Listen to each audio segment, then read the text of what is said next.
200 year और 10 generation, एक generation 20 साल से ज़्यादा नहीं, क्योंकि ये हार्ड वर्क है। और ये ऐसा एक मंदिर है कि इसको डेकोरेटिंग करने में उन्होंने लोहे की जो छन्नी होती है ना, उसके अलावा उन्होंने इसको ब्रॉन्ज की चीज़ें यूज़ की। ये जितनी भी बारीक शिल्पकारी आपको नजर आ रही है, ये ब्रॉन्ज की चीज़ें थी।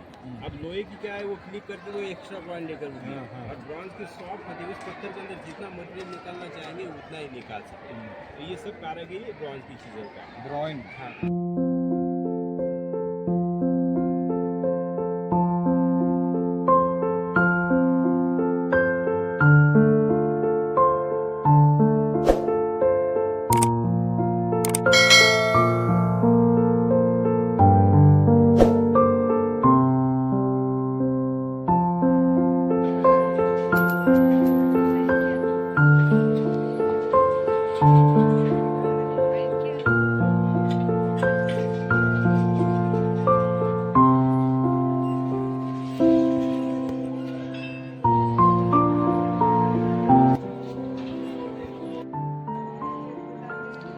ഹംപിയിൽ ഇപ്പോൾ നിലവിൽ പൂജ നടക്കുന്ന ഒരു ക്ഷേത്രമാണ്. ആ ക്ഷേത്രത്തിനകത്താണ് നമ്മൾ അവസാനത്തെ പോയിന്റായിട്ട് വന്നിട്ടുള്ളത്.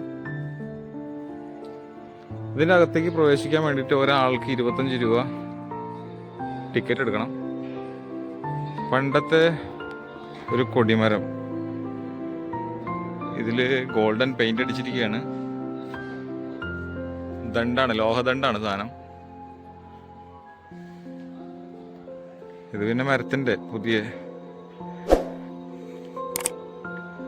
ഇതിനുള്ളിലൊരു ഭക്തിസാന്ദ്രമായ ഒരു അന്തരീക്ഷമൊക്കെ ഉണ്ട്.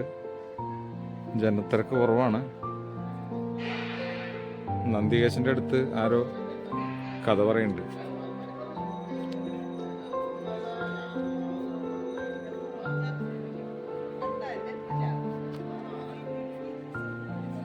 മൂന്ന് നന്ദികളാണ് ഇവിടെയുള്ളത്.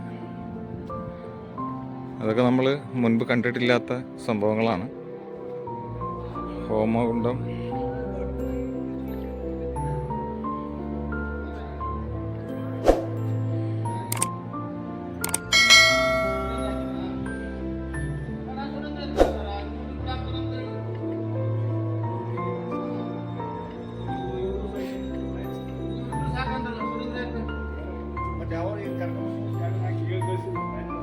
ഒരു പാത്രം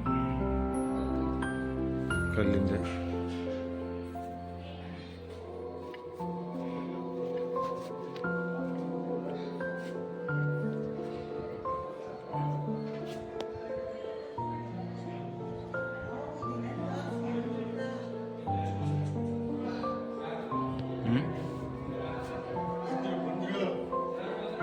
അത് ഈ പ്ലാസ്റ്റിക് ഒക്കെ തിന്നിട്ടേ